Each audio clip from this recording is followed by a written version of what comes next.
You start noticing it in quiet moments.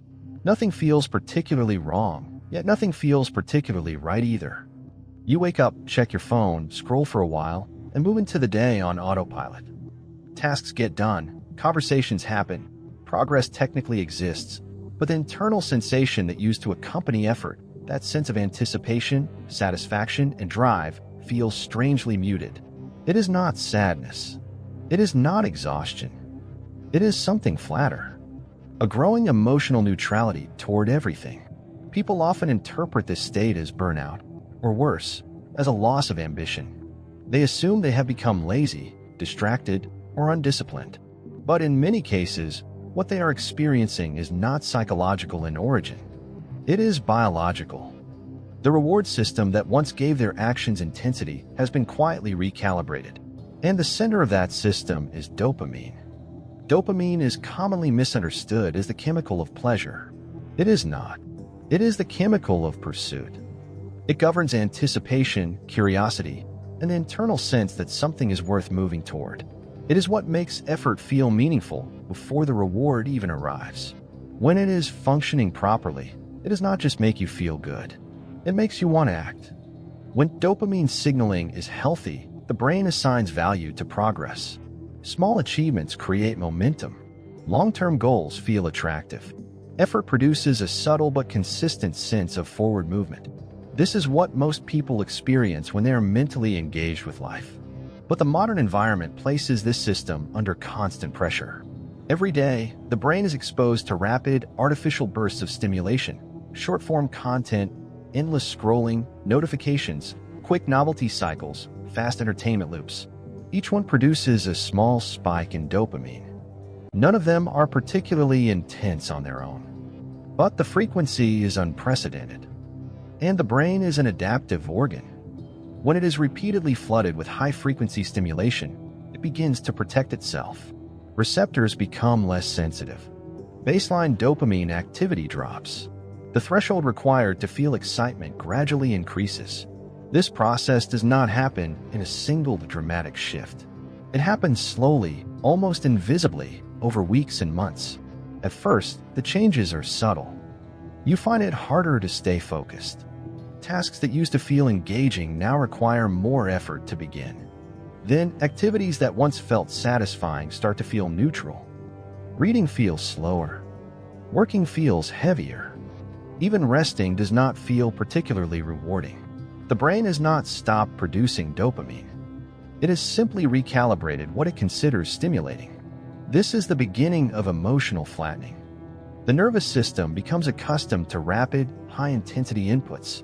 In comparison, real-world activities, which are naturally slower and require sustained attention, start to feel underwhelming. Progress feels quiet. Effort feels dull. Achievement feels brief. The system has been trained to respond to speed and novelty, not depth and meaning. And so a strange loop begins to form. Because natural rewards no longer feel as strong, the brain begins to seek stronger stimulation. More scrolling, more background noise, more quick hits of novelty. But each additional spike reinforces the recalibration. The baseline continues to drop. The gap between stimulation and satisfaction widens.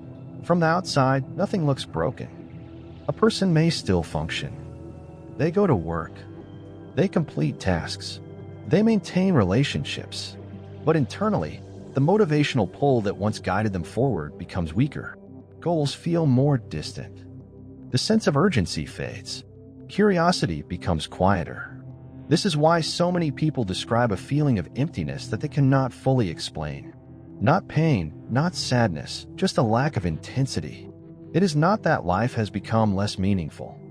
It is that the brain's ability to register meaning has been dulled by constant overstimulation.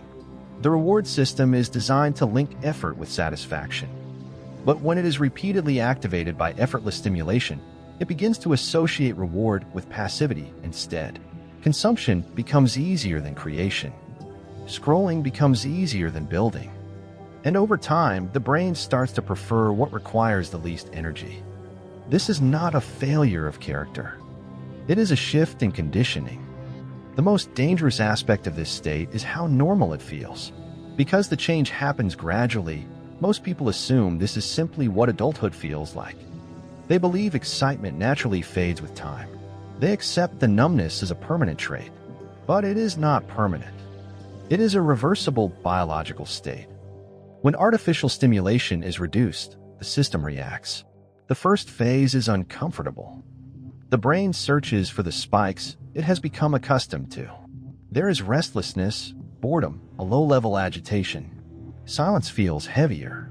Stillness feels strange. But that discomfort is a sign of recalibration. Over time, receptor sensitivity begins to recover. The baseline stabilizes. Smaller achievements start to feel noticeable again. Completing a task produces a quiet sense of satisfaction. Learning something new becomes engaging. Focus begins to return in longer, more stable stretches. Gradually, the internal signal that drives action comes back online. Motivation stops feeling forced. Curiosity starts to emerge naturally. Goals regain emotional weight. Effort begins to feel connected to outcome again. The brain starts to remember how to associate progress with reward. And the emptiness that once felt constant begins to dissolve. Not because anything external changed, but because the reward system regained its sensitivity. The truth is that most people are not losing their ambition.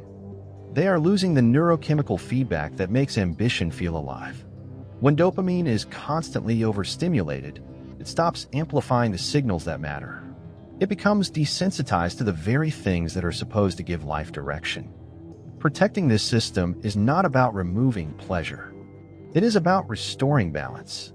When the strongest dopamine signals come from effort, growth, and movement, motivation becomes stable again. Progress feels real again, and life regains texture. The numbness was never a personality trait. It was a response.